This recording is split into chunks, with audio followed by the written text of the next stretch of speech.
Hi everyone! So in celebration of our March Across the Galaxy box, I am here to recommend some of my favorite sci-fi for you.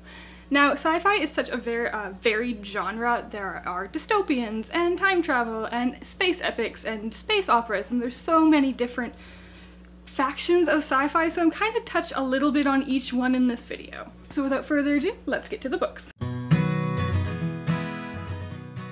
So first up, I have a book I very recently read, and that is Midnight at the Electric by Jodi Lynn Anderson. Now this book is interesting because it actually is part sci-fi, but it's also part historical fiction. In the beginning, we follow a girl named Adri, who has been one of the very lucky few people selected to go live on Mars. Before her trip, while she's in the preparation stage of getting ready to leave, in her house, she discovers the journal of a girl who lived in the same house as her over 100 years ago. So through this journal, we also get to see Oklahoma in 1934, and on another point of view, we get England in 1919. And it kind of, as you go through this book, you kind of see how these three narratives connect. This is my first Jodi Lynn Anderson novel. I really enjoyed her writing. I thought it was very well done, and the intricacies in here and characters were just great. So if you want a sci-fi that's not heavy on the sci-fi, I think this one is really good. Next, I have Want by Cindy Pon. Now this is another 2017 release that I found excellent. This one takes place in a future Taipei, and we follow a boy named Zhao, and in this Taipei, the rich people wear these suits that protect them from all of the horrible pollution and viruses and diseases that are going around, while poor people cannot afford these suits and get really sick and die very young. Now, Zhao is sick of this situation after his mother dies, and he decides he wants to infiltrate this rich corporation that makes the suits and kind of take it down from the inside. Now, things obviously aren't that simple, but this is just a really cool, super fast-paced story, and I highly, highly recommend it.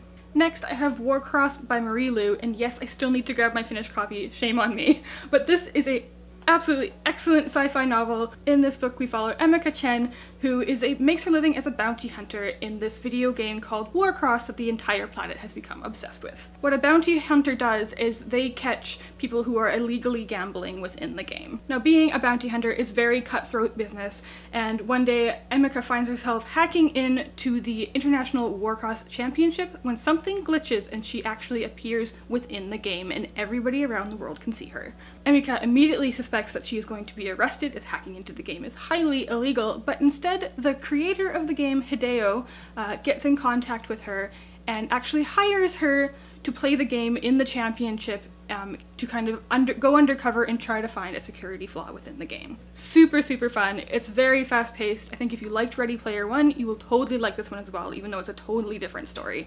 But it has that really cool video game vibe, and I really enjoyed it.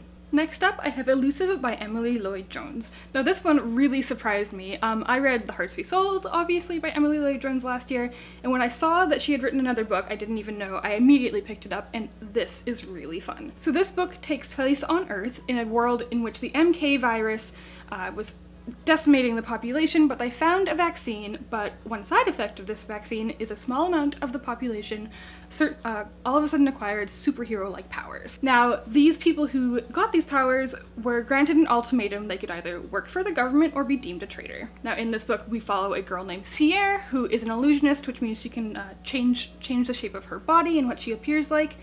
And she is on the wrong side of the law, and one day she finds herself getting on the bad side of a local gang, of mobsters, and she also finds herself teaming up with these other superhero-like people to try to find the remnants of this vaccine. Apparently, the vaccine was destroyed years ago, but there are rumors that some of it still exists, so they're on a mission to find it. This book is really just a lot of fun. It's super fast-paced. I loved the characters. It's definitely a feel-good book. There's a sequel and a duology, and I really, really want to get to the second book very soon. Next up, I have Invictus by Ryan Graudin. Now this is a time travel sci-fi book, and in this book we follow a boy named Far, and he is the son of a Roman gladiator and a time traveler. And he is actually born outside of time, which is something that cannot happen. So Far grows up in the society and goes to school, and all he wants to be is a historian. And historians are people that are able to travel through time to kind of study what has happened in the past.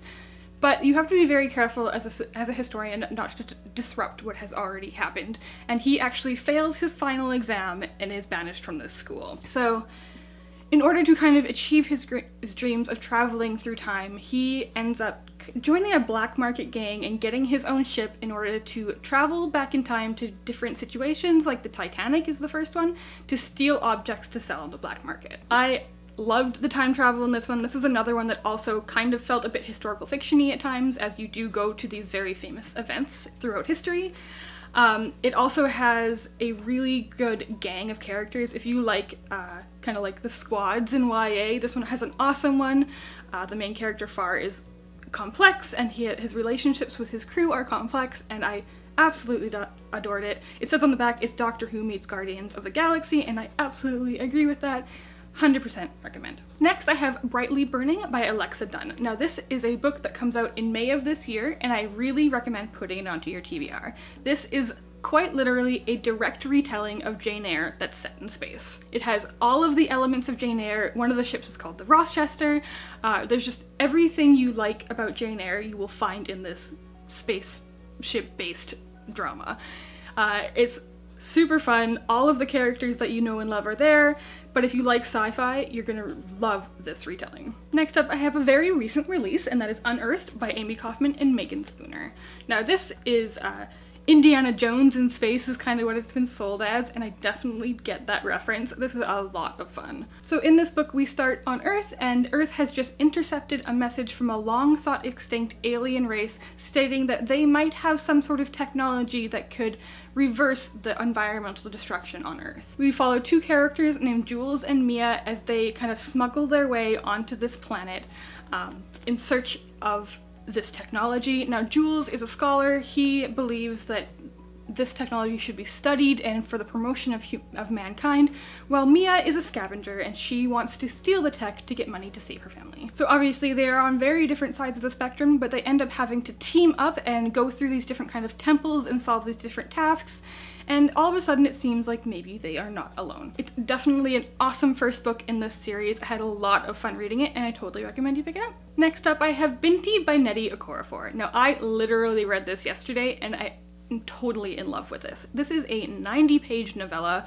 but you just get sucked into this vast world immediately. So in this book we follow our title character named Binti, and she is the first of her people to ever be accepted into University, which is the galaxy's best school. That said, her people have never left planet Earth, and traditionally they never will, but Binti decides that she wants to attend this university as she just loves to learn. So she defies her family and friends and boards this spacecraft to go to this university.